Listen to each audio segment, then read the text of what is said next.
कक्षा 10 के सभी विद्यार्थियों का मेरे YouTube चैनल पर पुनः स्वागत है। मैं आज आप लोगों के लिए प्रश्नावली 3.3 का प्रश्न नंबर 3 लेकर उपस्थित हुआ हूँ। प्रश्नावली 3.3 का तीसरा सवाल है, निम्न समस्याओं के लिए रैखिक समीकरण युग्म बनाइए और प्रतिस्थापन विधि द्वारा हल कीजिए। पहला भाग, दो संख्याओं का अंतर 26 है, एक संख्या दूसरी संख्या की 3 गुनी है, संख्याएं ज्ञात कीजिए।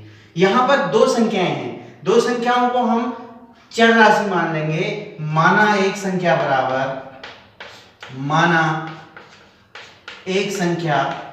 बराबर x और दूसरी संख्या बराबर y।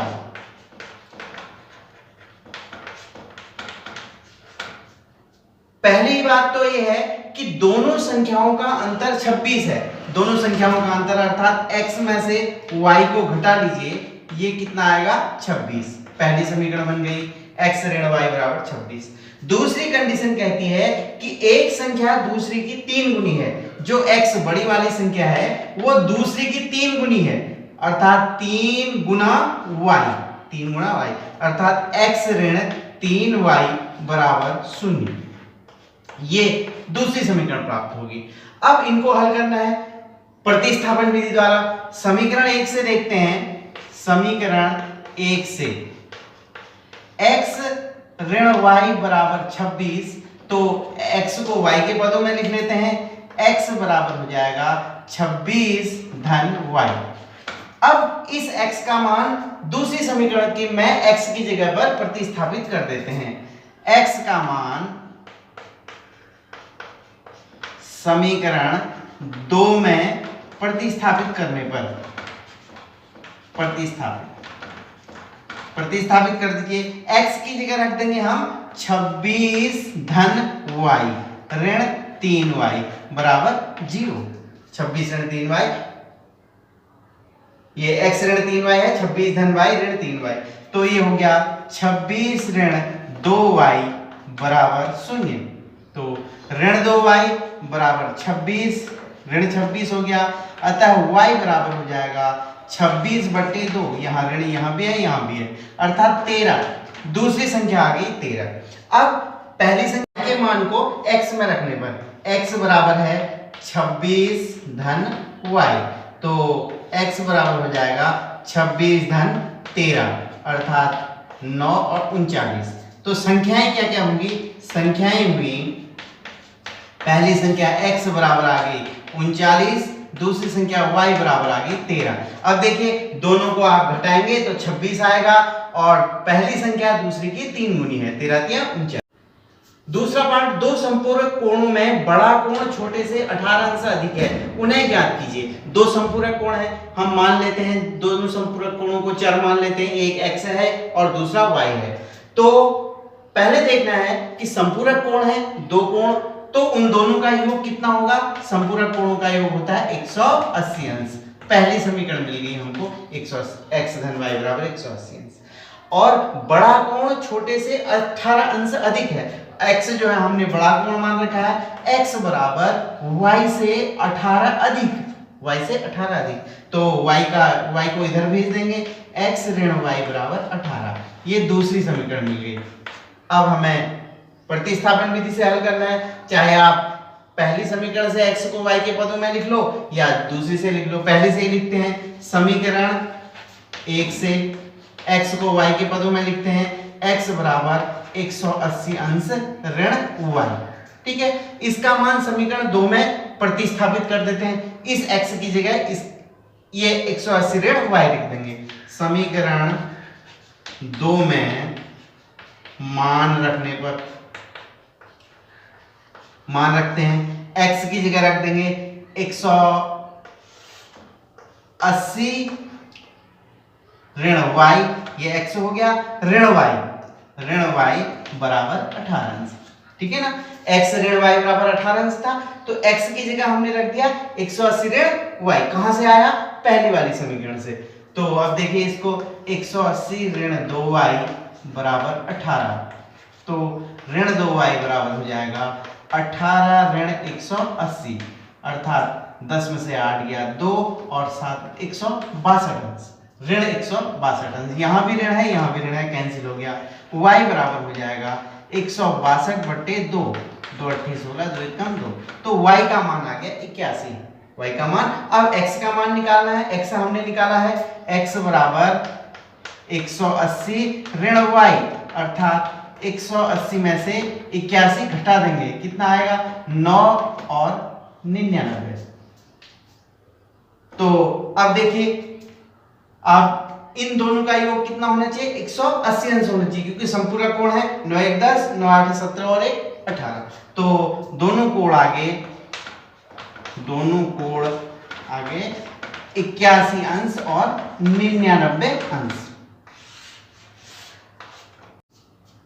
तीसरा भाग है, एक क्रिकेट टीम के कोच ने 7 बल्ले और 6 गेंदें 3800 रुपए में खरीदी। बाद में 3 बल्ले और 5 गेंदें 1750 रुपए में खरीदी। एक बल्ले और एक गेंद का मूल्य बताइए। इस ऐसे केस में भी हम एक बल्ले का मूल्य x मान लेंगे और एक गेंद का मूल्य y मान लेंगे, चर मान लेते हैं। हमें पता है 7 बल्ले और 6 गेंदें 3800 रुपए में मिलती हैं, 3 बल्ले और 5 गेंदें 1750 रुपए में मिलती है। यदि एक बल्ले का मूल्य x रुपए है तो 7 बल्ले का मूल्य कितना हो जाएगा 7x, और एक गेंद का मूल्य y है तो 6 गेंदों का मूल्य हो जाएगा 6y। ये हो गया 3800 रुपए, पहली समीकरण। दूसरी समीकरण होगी 3x धन 5y बराबर 1750।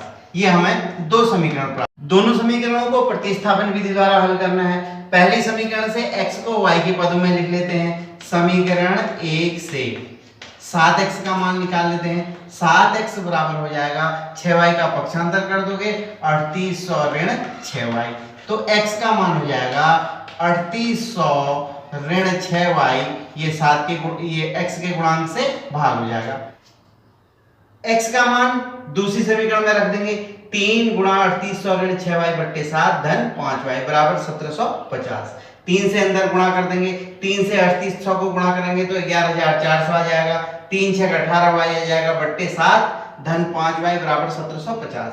फिर यहाँ लॉसो ले लेंगे तो ये 18y हो जाएगा, 7 से यहाँ गुणा हो जाएगा, 7 पंचे 35y बट्टे 7 करने से तो 7 से यहाँ गुणा हो जाएगा, 7 शून्य 0, 7 पंचे 35, 7 49 52, 7 1 7 5 12, 12250।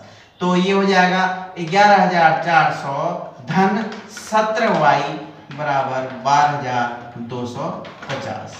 तो 17y बराबर हो जाएगा 12250 ऋण 11400।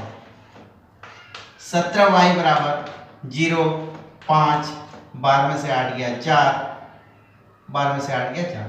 तो y का मान हो जाएगा 850 बट्टे 17, 17 पंचे 85 अर्थात 50 रुपए।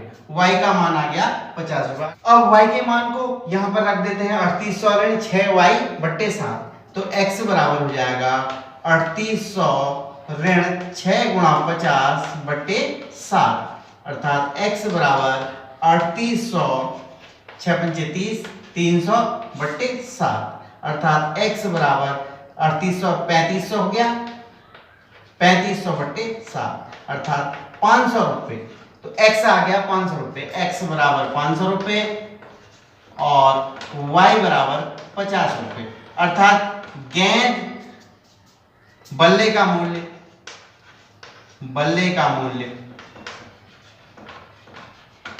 बराबर 500 रुपए, एक बल्ले का मूल्य, और एक गेंद का मूल्य बराबर 50 रुपए। चौथा भाग है, एक नगर में टैक्सी भाड़े में नियत भाड़े के अतिरिक्त चली गई दूरी पर भाड़ा सम्मिलित किया जाता है। 10 किलोमीटर के लिए भाड़ा 105 रुपये, 15 किलोमीटर के लिए 155 रुपये है। तो नियत भाड़ा और प्रति किलोमीटर भाड़ा ज्ञात करना है। 25 किलोमीटर यात्रा के लिए कितना भाड़ा देय होगा ये भी ज्ञात करना है। टैक्सी में बैठने पर पहले तो फिक्स भाड़ा देना पड़ता है कि हम टैक्सी में बैठेंगे इतना रुपये देना ही पड़ेगा, और हर किलोमीटर जाएंगे तो इतने रुपए के हिसाब से फिर देना पड़ेगा।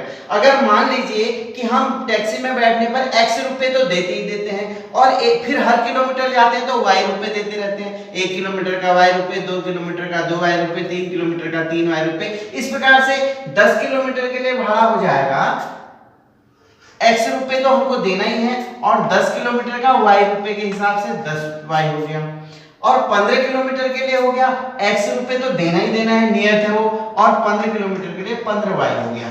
अब आपको पता है 10 किलोमीटर के लिए खर्चा देना पड़ता है 105 रुपए और 15 किलोमीटर के लिए खर्चा देना पड़ रहा है 155 रुपए।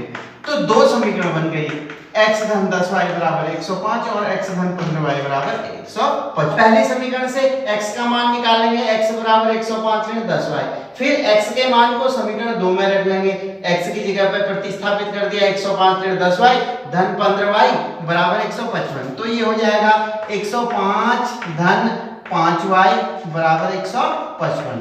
तो 5y बराबर हो जाएगा 155 ऋण 105।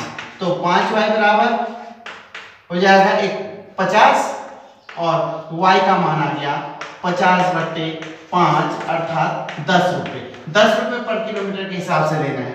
फिर समीकरण 1 से इसमें रख लेंगे x का मान, x बराबर 105 ऋण 10y है, तो ये हो गया 105 ऋण 10 गुणा 10 अर्थात 105 ऋण 100 बराबर 5 रुपए।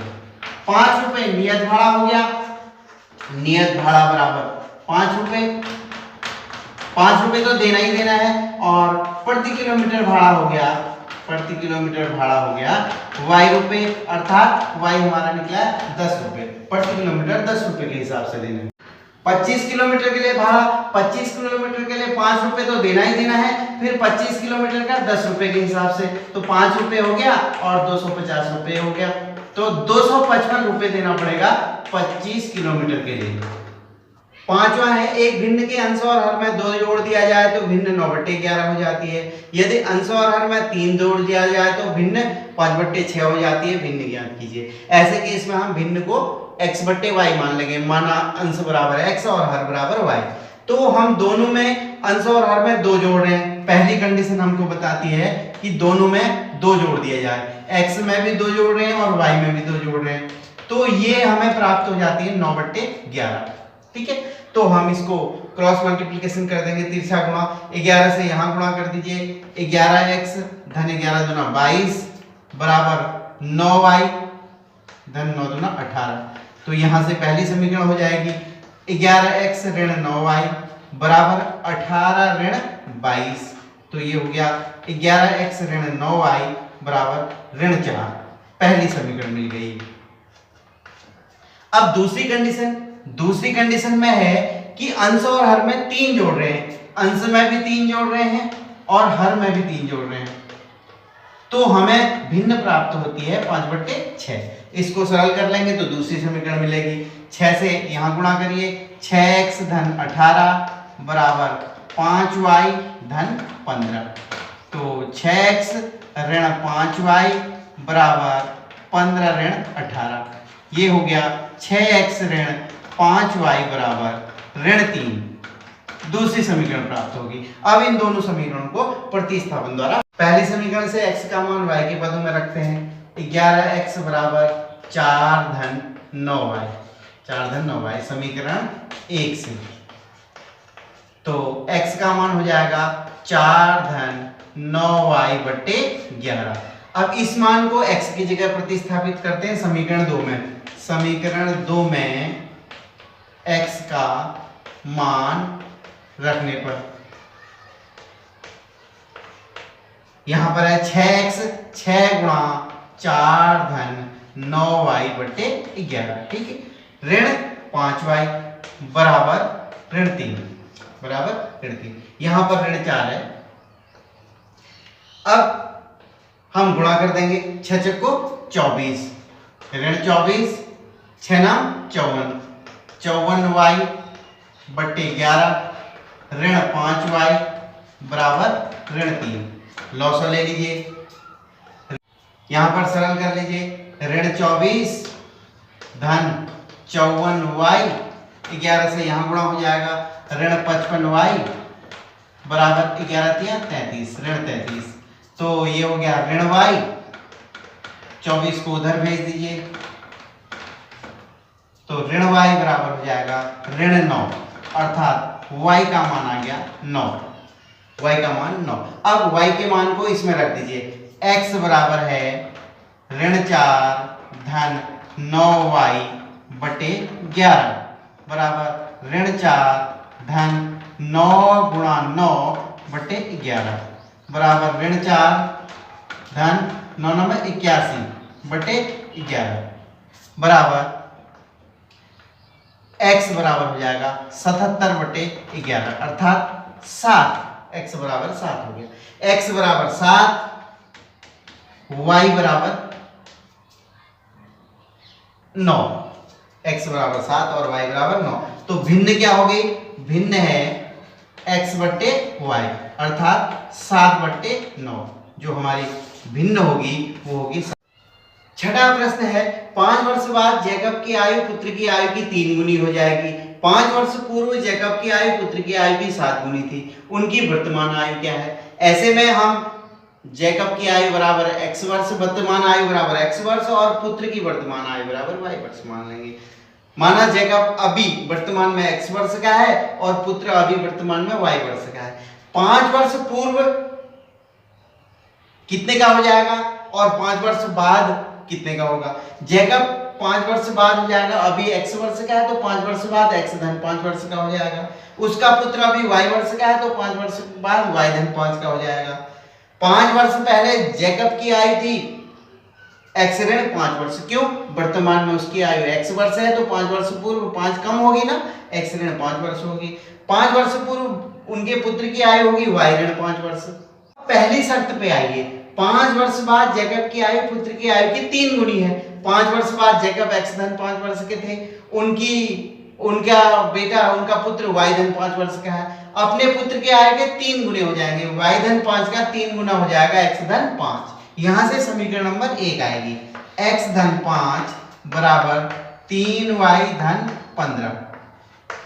ये हो जाएगा x धन 5 बराबर ये x ऋण 3y बराबर 15 ऋण 5, तो x ऋण 3y बराबर हो जाएगा 10। समीकरण नंबर 1। ठीक है। अब दूसरी कंडीशन देखिए। दूसरी कंडीशन में कहते हैं 5 वर्ष पूर्व जैकब थे x ऋण 5 वर्ष के और उनके पुत्र थे y ऋण 5 वर्ष के। 5 वर्ष पूर्व जैकब की आयु पुत्र की आयु की 7 गुनी थी, पुत्र की आयु की 7 गुनी थी। यहां से दूसरी समीकरण आ जाएगी, x ऋण 5 बराबर 7y ऋण 35। तो x ऋण 7y बराबर ऋण 35 धन 5, x ऋण 7y बराबर ऋण 30। समीकरण नंबर 2। x का मान y के पदों में लिखते हैं। समीकरण 1 से x बराबर हो जाएगा 10 धन 3y। इस x के मान को दूसरे वाले समीकरण में x की जगह प्रतिस्थापित करते हैं। समीकरण 2 में x का मान रखने पर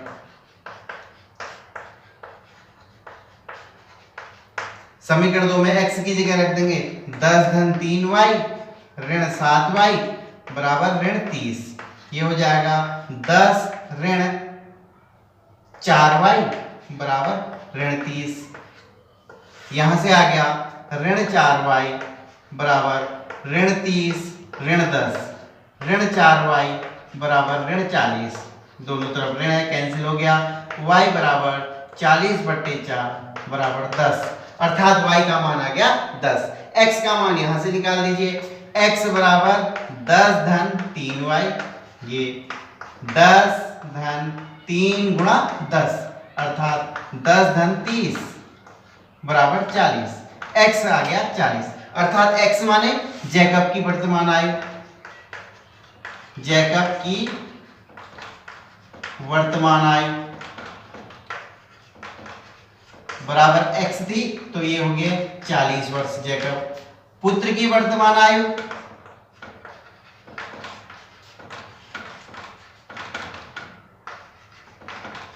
पुत्र y वर्ष के थे, y माने 10 वर्ष, पुत्र 10 वर्ष के होंगे। इस प्रश्नावली के प्रश्न 1 और 2 के लिए वीडियो का लिंक डिस्क्रिप्शन में दिया हुआ है, आप लिंक में जाकर के उसे खोल सकते हैं।